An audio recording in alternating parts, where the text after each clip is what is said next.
Bom dia, pessoal. Vamos colocar agora na presença de Deus para a gente ter esse momento de louvor. E eu te convido agora a fechar os olhos, vou dar um minutinho, para que você consiga avaliar como que está o relacionamento com Deus, se tem algo que tem ficado em primeiro lugar na sua vida, né? Desse Deus tão grandioso que faz coisas tão grandiosas na nossa vida e muitas vezes a gente deixa passar e não reconhece, né? Não reconhece quem Ele é, não o adora por quem Ele é. Então, vou te dar um minutinho aí.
E a segunda música... O que é a segunda música? As crianças. Será que tá frio demais para vir aqui hoje? Fazer gestinhos?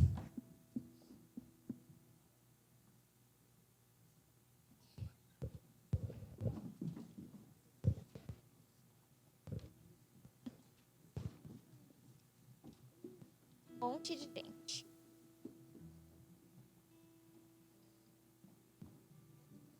Encheu a parede.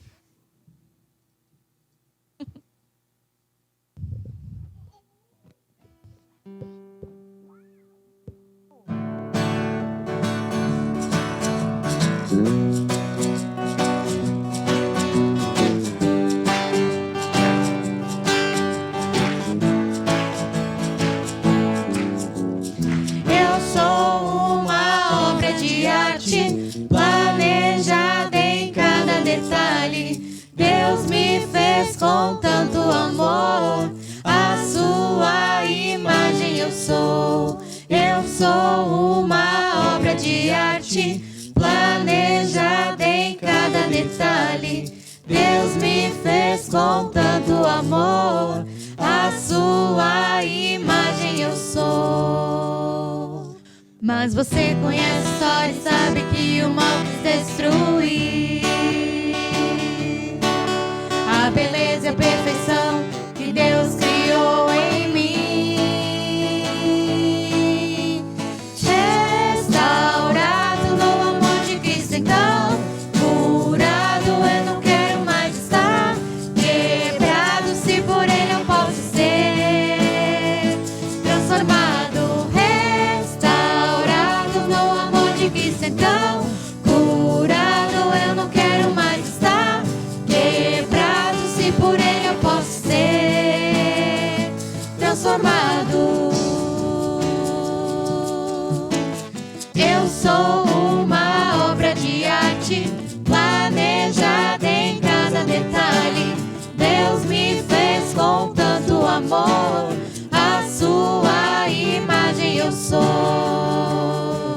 Mas você conhece a história e sabe que o mal não venceu.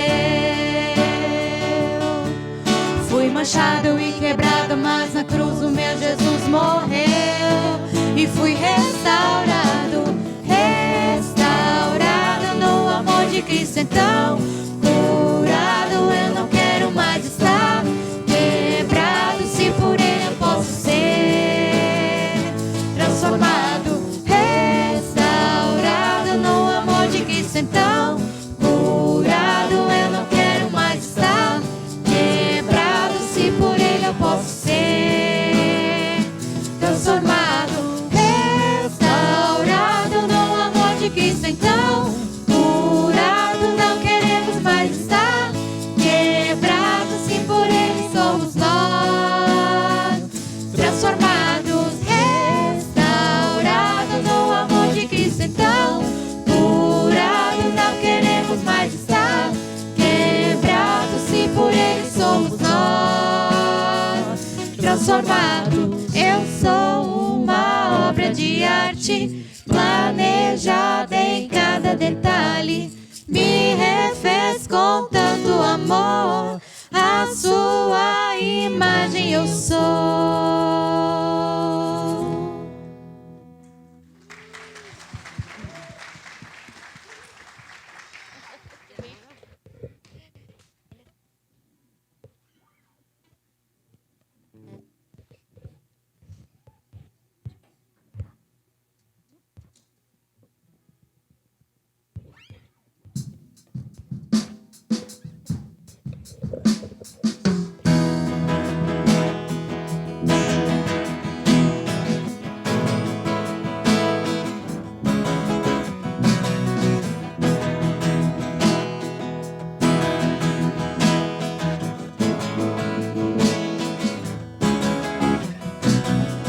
Ele exaltado, o Rei exaltado nos céus. Eu louvarei, Ele exaltado para sempre, exaltado o seu nome. Louvarei.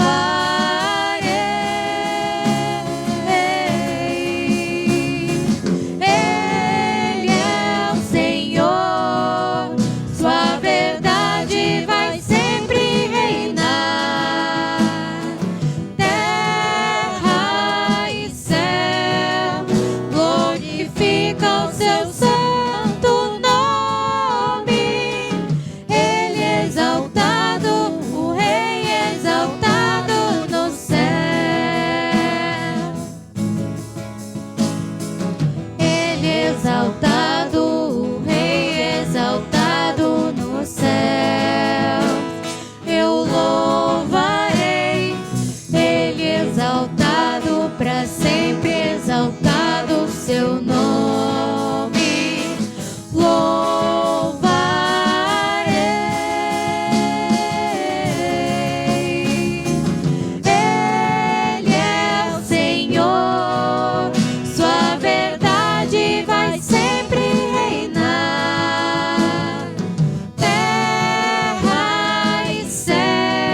Ó Senhor Jesus, vem e nos transforma e faz em nós a tua vontade.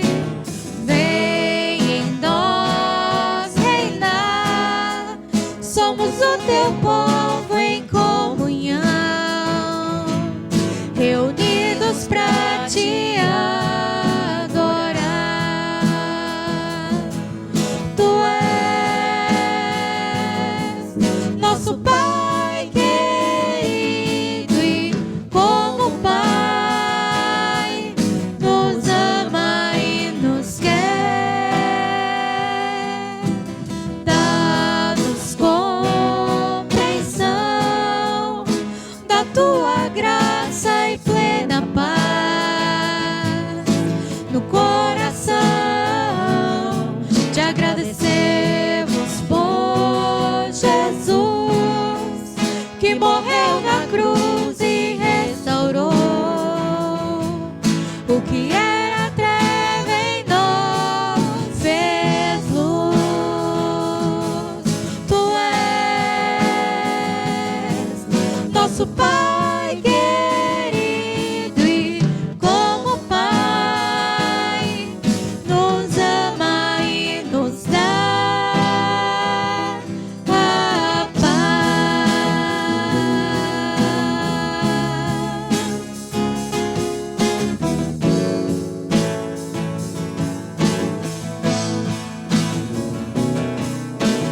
Dá-nos compreensão da tua graça e plena paz no coração. Te agradecemos por Jesus, que morreu na cruz e restaurou o que era treva em nós, fez luz. Tu és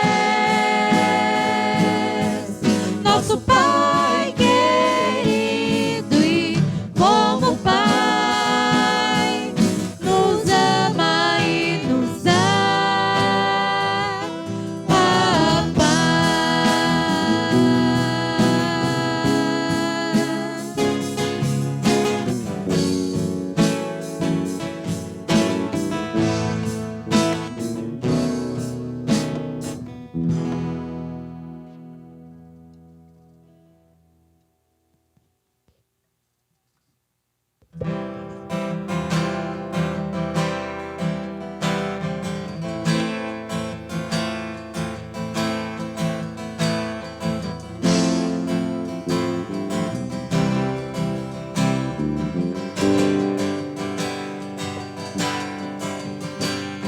Salvo em Cristo, graça encontrei, totalmente novo me entreguei. Não há nada em mim, só em ti. Tu és perfeito, sinto tua paz, fidelidade, justiça e amor. E Jesus é a luz para mim. Os meus olhos ponho em ti, meu Criador e Deus, e maravilhado estou com tua glória. Vou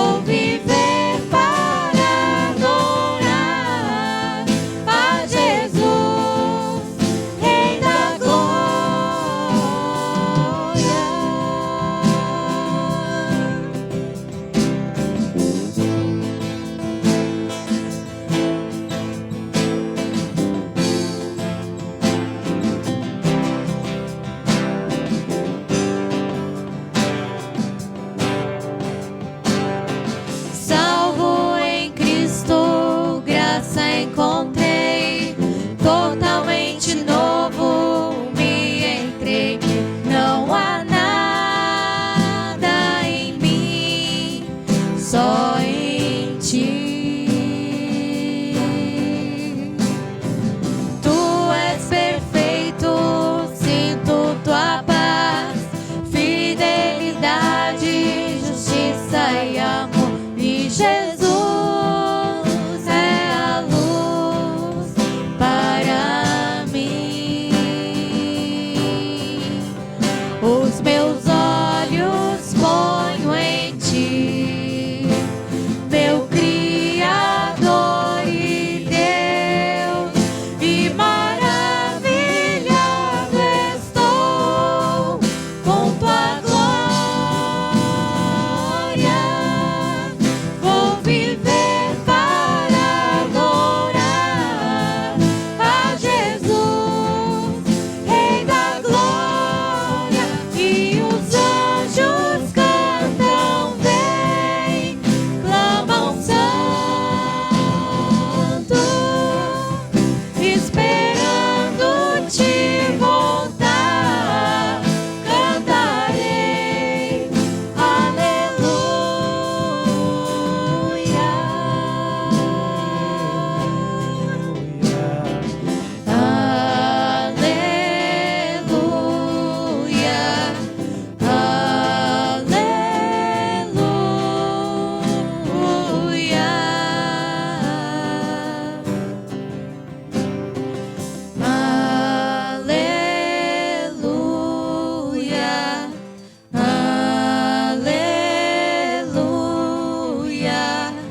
aleluia, aleluia.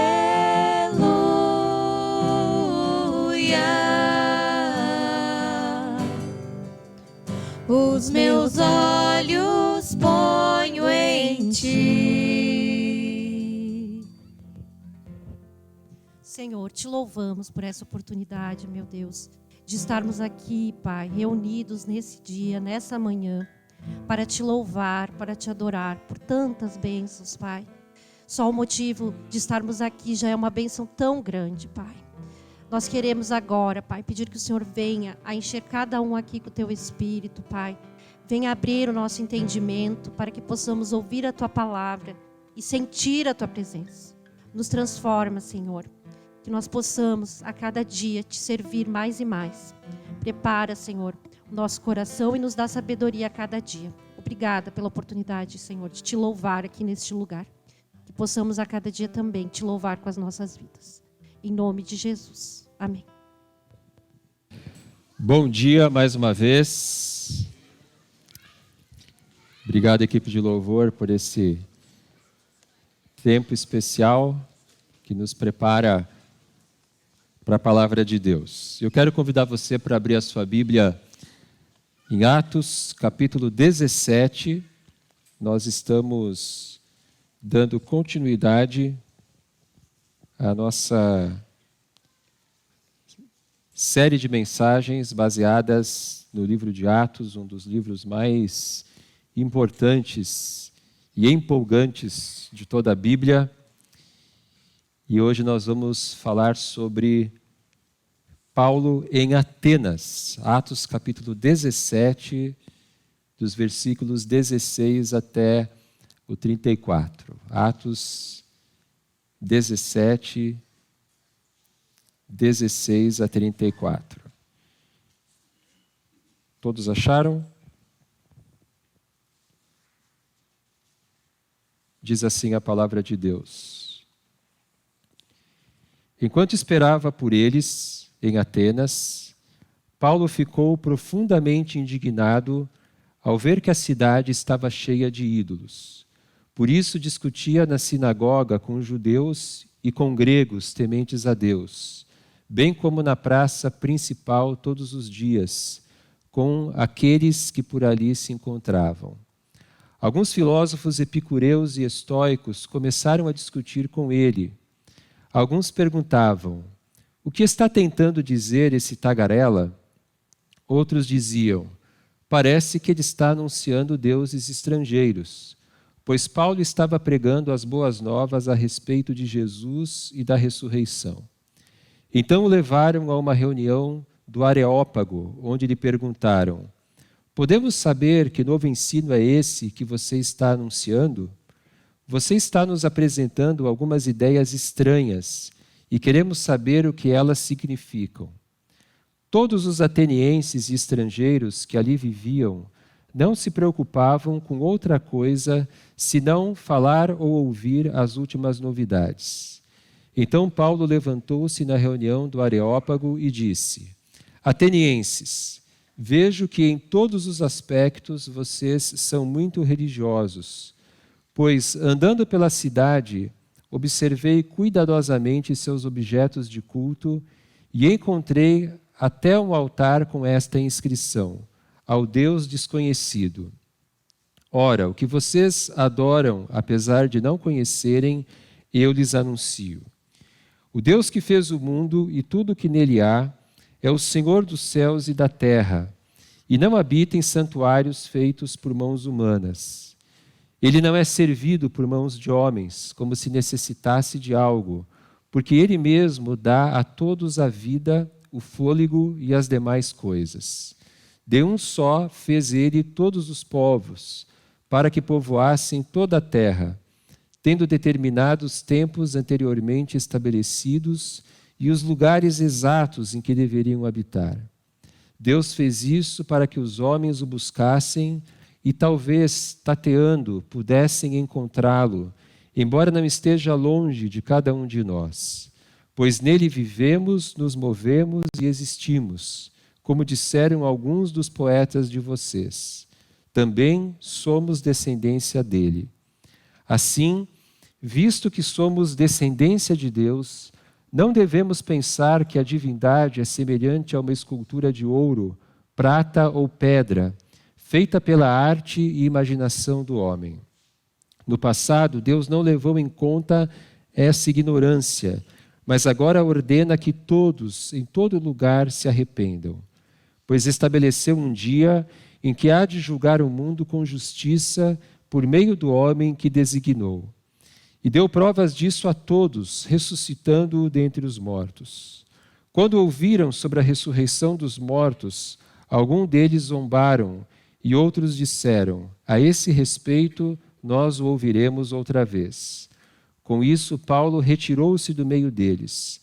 Alguns homens juntaram-se a ele e creram. Entre eles estava Dionísio, membro do Areópago, e também uma mulher chamada Dâmaris, e outros com eles. Nós estamos agora em Atenas, capital da Grécia. Já não estamos mais num ambiente predominantemente judaico, já estamos em direção aos confins da terra. Paulo está aqui num terreno bastante pagão, Atenas, capital da Grécia. E nós podemos fazer alguns paralelos entre Atenas e o nosso momento atual. Não sei se vocês conseguem ver direito aqui, mas lá ao fundo você tem a Acrópole de Atenas, né? E aqui à frente você tem um pátio. E esse pátio é o Areópago. Tem ali algumas pessoas reunidas, alguém discursando ali. Então, só para a gente ter uma ideia, né, da posição aqui do Areópago. Mas a gente pode fazer alguns paralelos entre Atenas e o nosso momento atual. O texto diz que Atenas era uma cidade cheia de ídolos. Versículo 16. Enquanto esperava por eles em Atenas, Paulo ficou profundamente indignado ao ver que a cidade estava cheia de ídolos. E nós vivemos também numa sociedade repleta de ídolos. Não apenas os ídolos religiosos, os ídolos os falsos deuses das religiões, mas outros ídolos que até mesmo um ateu pode adorar. Nós temos, por exemplo, o ídolo do sexo, a imoralidade, a pornografia, as traições, nós temos o ídolo do dinheiro, quando as pessoas são dominadas pela ganância. E é interessante que a Bíblia fala claramente que a ganância é idolatria. Assim façam morrer tudo que pertence à natureza terrena de vocês: imoralidade sexual, impureza, paixão, desejos maus e a ganância, que é idolatria. Nós temos também os ídolos do poder. E quando as pessoas estão dominadas pelo ídolo do poder, elas estão dispostas a mentir, a manipular, a enganar, para terem o controle. E o poder corrompe. Aquela famosa frase do Lord Acton: o poder corrompe, o poder absoluto corrompe de forma absoluta. Então nós temos os falsos deuses das religiões e nós temos esses falsos deuses da imoralidade, da ganância e do poder, quando ele se transforma numa forma de explorar as pessoas. Então, Paulo ele ficou impressionado com a quantidade de ídolos que ele encontrou em Atenas, e nós ficamos impressionados também quando nós olhamos ao nosso redor. Os ídolos eles estão por toda parte. Os ídolos estão nas ruas, na mídia, e infelizmente eles estão também dentro do nosso próprio coração. Como disse Calvino, o coração humano é uma fábrica de ídolos. Cada um de nós é, desde o ventre materno, especialista em inventar ídolos. Então, o primeiro paralelo, Atenas era uma cidade cheia de ídolos. O segundo paralelo, Atenas era uma cidade cheia de filosofias. O texto diz que alguns filósofos epicureus e estoicos começaram a discutir com Paulo, versículo 18. E Atenas também era uma cidade que era muito curiosa, as pessoas eram curiosas. Versículo 21 diz que todos os atenienses estrangeiros que ali viviam não se preocupavam com outra coisa senão falar ou ouvir as últimas novidades. E Lucas ele cita aqui duas escolas filosóficas. Ele cita os epicureus e os estoicos, mas o mundo grego ele era repleto de filosofias. Para citar apenas algumas, havia os platonistas, os pitagóricos, os cínicos, os céticos, os milésios, etc., etc. Uma sociedade cheia de ideias, cheias de filosofias, cheias de concepções diferentes do mundo e de como as pessoas deveriam viver. E nós também vivemos numa sociedade assim. Existe um aspecto positivo nessa diversidade de ideias, que é o fato de que nós temos uma liberdade de pensamento. As pessoas podem acreditar no que elas quiserem, elas podem viver da maneira como elas desejarem, desde que, evidentemente, elas não cometam crimes. E, nesse sentido, é bom que a sociedade seja assim, porque as pessoas elas têm a liberdade de pensar, elas têm a liberdade de crença. E nós, como cristãos, também temos a nossa liberdade e podemos compartilhar do Evangelho. Então, existe esse aspecto positivo numa sociedade democrática, mas existe um lado negativo em tudo isso. O lado negativo da diversidade, que é o fato de que essa diversidade ela produz uma grande confusão.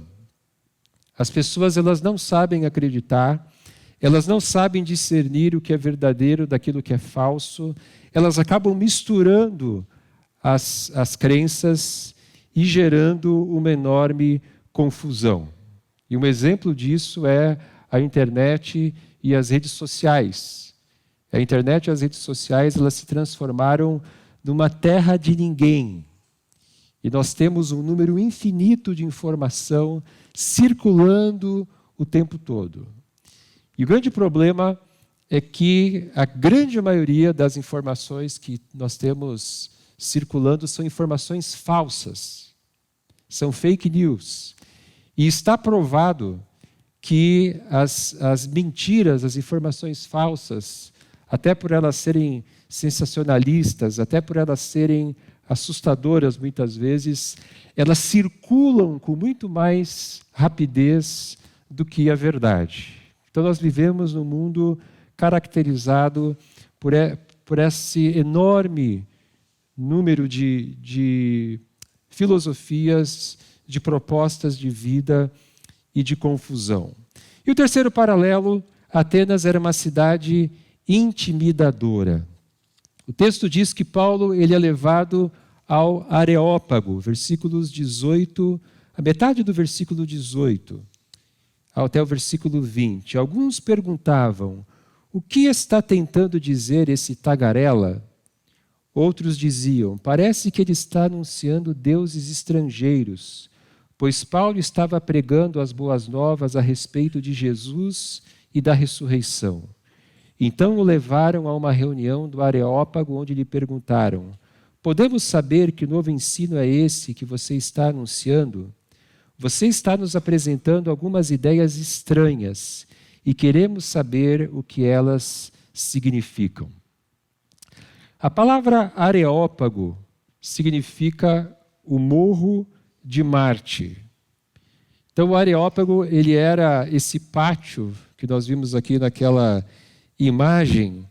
E o Areópago ele também era uma espécie de tribunal. Os membros do Areópago eles eram responsáveis por avaliar se um determinado ensino podia ser propagado na cidade. E eles queriam ouvir o ensino de Paulo. Levaram Paulo para esse lugar e eles queriam saber do que se tratava aquela nova filosofia que Paulo ensinava. E os romanos, eles não permitiam religiões, filosofias que causassem tumultos ou que falassem mal do imperador. E nós temos que lembrar que Atenas é a capital da Grécia, mas Atenas estava debaixo do domínio romano. Então, Paulo ele não foi simplesmente convidado a dar uma palestra, ele foi colocado debaixo de um julgamento, se ele poderia ensinar aquilo ou não. Se o seu ensino fosse considerado um ensino perigoso, ele seria proibido de evangelizar em Atenas. E aí ele poderia ser silenciado, ele poderia ser preso, ou ele poderia ser expulso da cidade. Então nós não temos aqui simplesmente Paulo dando uma palestra, mas Paulo debaixo de pressão, Paulo debaixo de intimidação. E apesar de a gente viver numa sociedade dita democrática, nós estamos sendo avaliados o tempo todo. Nós não temos mais a liberdade de dizer abertamente o que nós pensamos. O tempo todo as pessoas estão nos avaliando. E nós podemos ser acusados de preconceituosos, de intolerantes, de fanáticos e etc. Infelizmente, existem realmente cristãos que são preconceituosos, existem cristãos que são intolerantes, mas também existe uma histeria de certos grupos que vão julgar a Bíblia como sendo um livro intolerante. E nós podemos nos sentir intimidados. E nós não podemos nos deixar intimidar por esses grupos. Então, Paulo está aqui em Atenas, ele está num ambiente de idolatria, num ambiente de filosofias, num ambiente de intimidação. E esse é o mundo no qual nós vivemos também. O mundo de idolatria, o mundo complexo, confuso e o mundo intimidador. A pergunta é a seguinte: como o cristão deve viver no mundo assim? E aqui nós encontramos no discurso de Paulo 4 qualidades que nós devemos cultivar para vivermos no mundo que é hostil ao Evangelho. Quais eram essas 4 qualidades? cortesia, conhecimento, coragem e convicção. Cortesia, conhecimento, coragem e convicção. Então, a primeira delas é cortesia. Cortesia apesar da indignação. Lucas nos informa aqui no versículo 16 que Paulo ficou profundamente indignado ao ver que a cidade estava cheia de ídolos. E quando eu e você nos deparamos com os ídolos da nossa sociedade, é natural que nós também fiquemos indignados. Aliás, é bom que a gente fique indignado, porque nós não podemos nos acostumar com certas coisas que se tornaram normais na nossa sociedade. Então nós devemos nos indignar. É saudável que a gente fique indignado. Mas nós não podemos permitir que a nossa indignação se transforme numa hostilidade. E no discurso de Paulo, ele faz uma crítica da idolatria. Se você lê os argumentos de Paulo aqui, você percebe que ele faz uma crítica. Por exemplo, ele afirma que os gregos não conheciam o Deus verdadeiro, versículo 23. Ele usa da lógica para mostrar que os ídolos são deuses falsos. Olha o que diz, por exemplo, o versículo 29. Assim, visto que somos descendência de Deus, não devemos pensar que a divindade é semelhante a uma escultura de ouro, prata ou pedra, feita pela arte e imaginação do homem. Ele fala da necessidade de arrependimento, no versículo 30.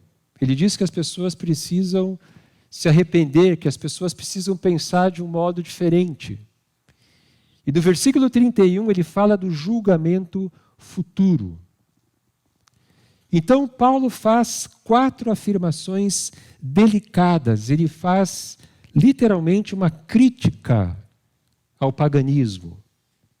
Mas o interessante é que, quando nós lemos o texto, a crítica de Paulo é uma crítica respeitosa.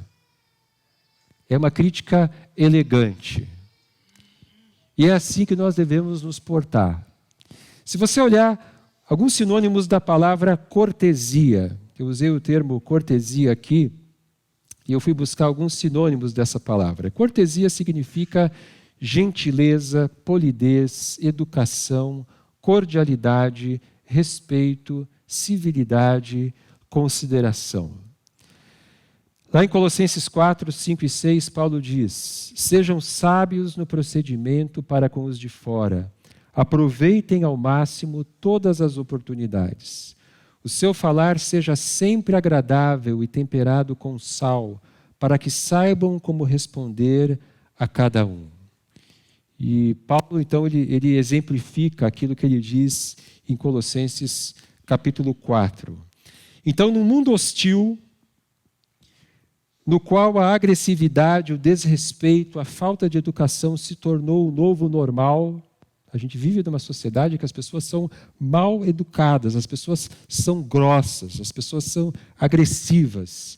Nós, cristãos, temos o chamado de Deus para sermos diferentes, para sermos educados, para sermos polidos, para sermos respeitosos. A primeira qualidade, então, é cortesia. A segunda qualidade do discurso de Paulo é conhecimento. E no mundo marcado pela complexidade, lembrando que é um mundo de filosofias, de muitas ideias, de muita informação, em um mundo marcado pela complexidade, pela confusão, nós precisamos crescer em conhecimento. E Paulo era alguém que tinha conhecimento. Ele conhecia a Bíblia, ele conhecia o Antigo Testamento.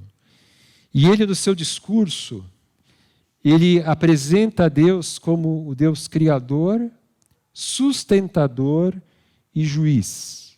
Ele apresenta uma teologia aqui. E no versículo 17, diz que Paulo discutia na sinagoga com judeus e com gregos tementes a Deus. Então nós sabemos que Paulo ele era profundo conhecedor do Antigo Testamento, que era a Bíblia da época, e nós também devemos ser estudantes permanentes, profundos da palavra de Deus.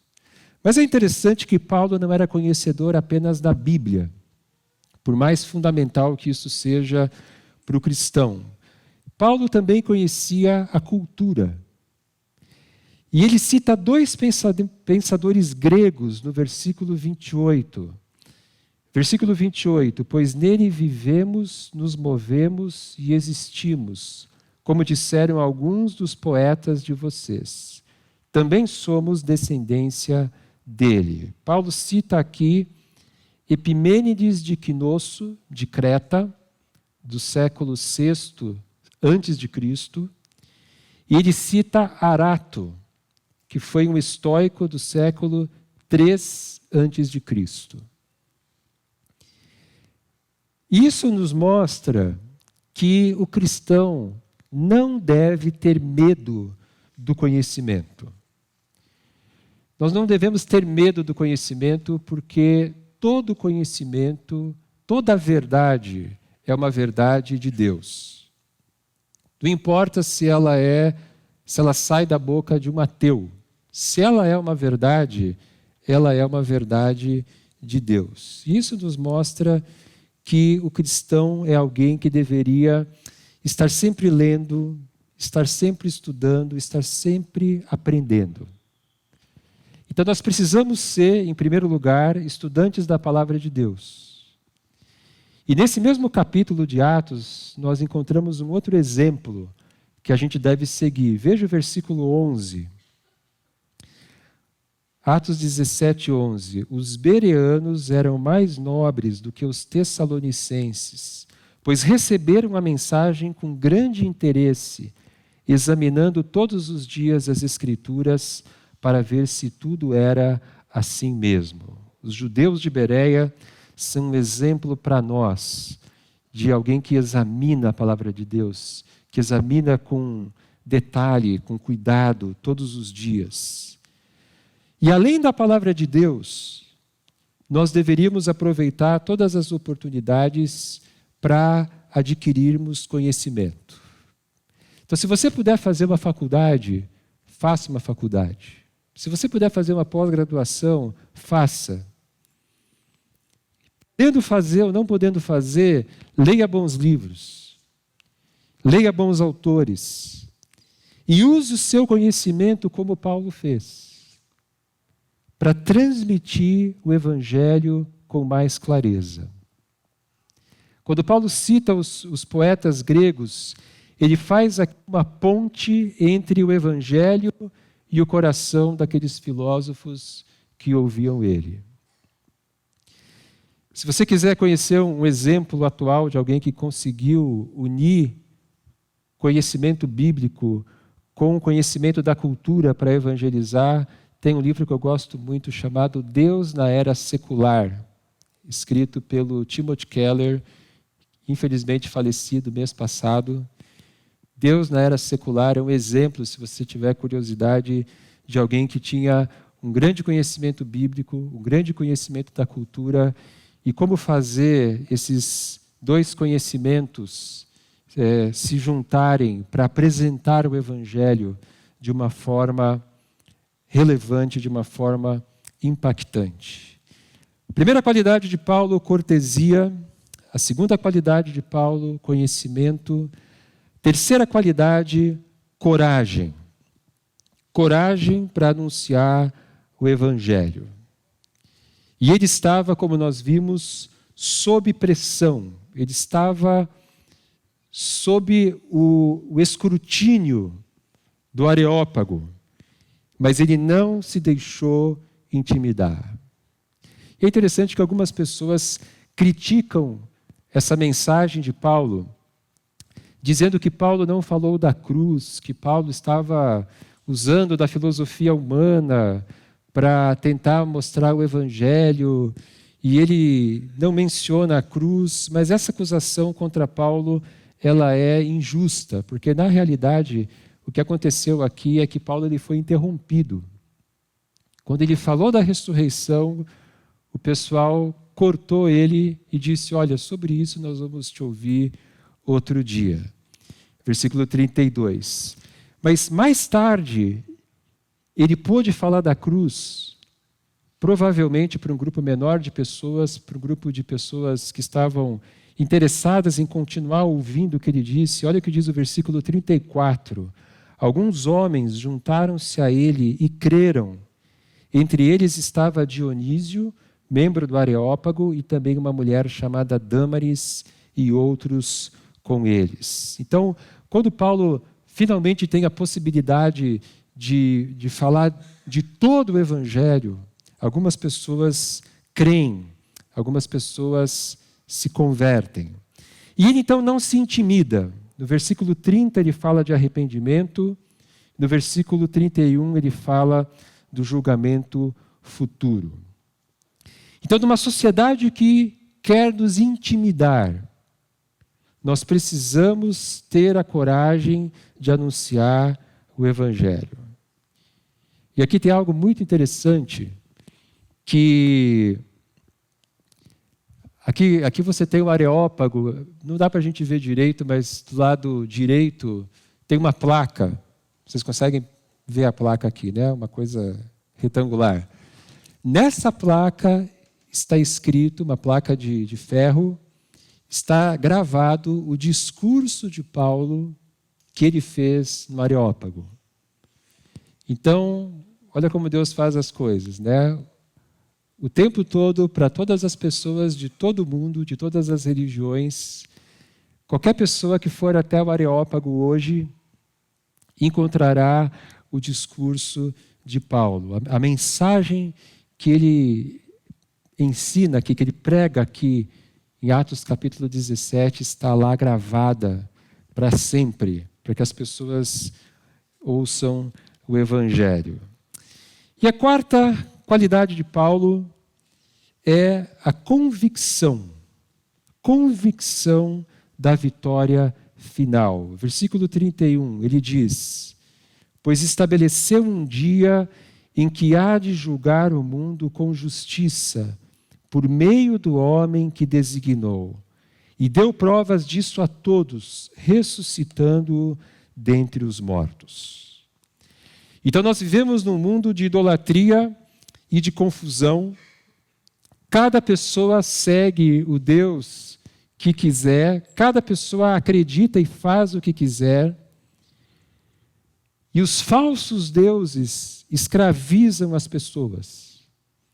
Nós vivemos num mundo em que a mentira e a maldade prevalecem. E a gente tem isso a olhos vistos. Isso é uma coisa que nos entristece, que nos indigna. Mas um dia, todo o mal, toda a injustiça, toda a mentira e todos os falsos deuses desaparecerão. Nós não estamos presos a um ciclo sem fim de maldade. A história humana não é um ciclo sem fim de maldade. Um dia Cristo voltará, os mortos ressuscitarão, todos seremos julgados e o reino de Deus será estabelecido de forma completa. E o mal será punido. A história humana não terminará em pizza. As coisas aqui no Brasil terminam em pizza, né? Mas graças a Deus, Deus não é brasileiro e a história humana não vai terminar em pizza. A injustiça será desfeita. Toda a maldade será julgada.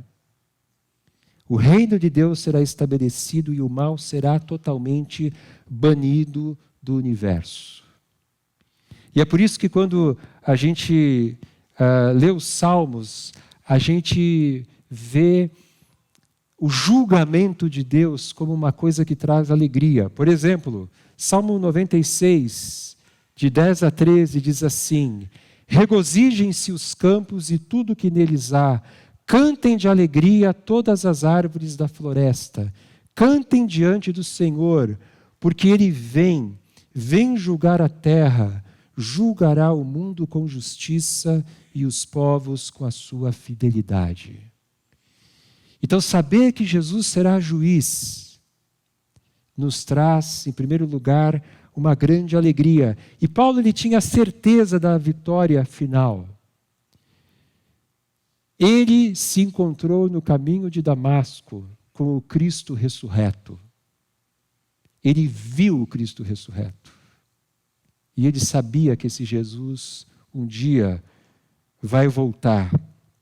E isso transformou por completo a sua vida. E a certeza da vitória final nos enche de alegria e nos enche de motivação para nós continuarmos servindo a Cristo, mesmo num mundo idólatra, num mundo de confusão e num mundo que quer nos intimidar. Eu quero concluir citando aqui o John Newton. John Newton, ele foi um pastor inglês, ele é o autor daquele livro Amazing Grace, Graça Maravilhosa. O John Newton, ele foi um traficante de escravos. Ele por muitos anos levava escravos da África para outros lugares do mundo, e esse homem se converteu e se tornou um homem de Deus. E se tornou conselheiro dos políticos ingleses que combateram a escravidão até que finalmente ela foi banida da Inglaterra e depois do mundo. E eu estou lendo agora as cartas de John Newton. Ele é um grande conselheiro espiritual. E ele diz o seguinte numa carta de 1779. Nossa vida é um combate. Para nosso ânimo, o apóstolo o chama de bom combate. Nossa causa é uma boa causa, pois lutamos sob o comando de um bom general.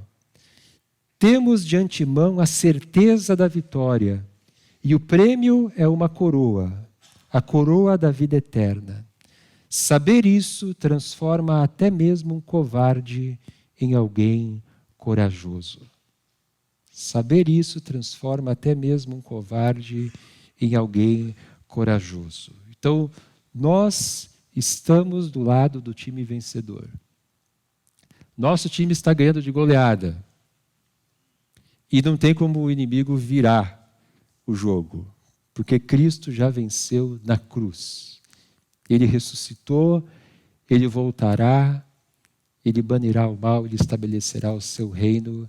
E por isso vale a pena nós continuarmos servindo a Deus, mesmo num mundo tão difícil como é esse mundo que nós vivemos. Amém? Vamos nos colocar em pé e vamos terminar cantando esse cântico. Uma boa semana, que Deus abençoe a sua vida.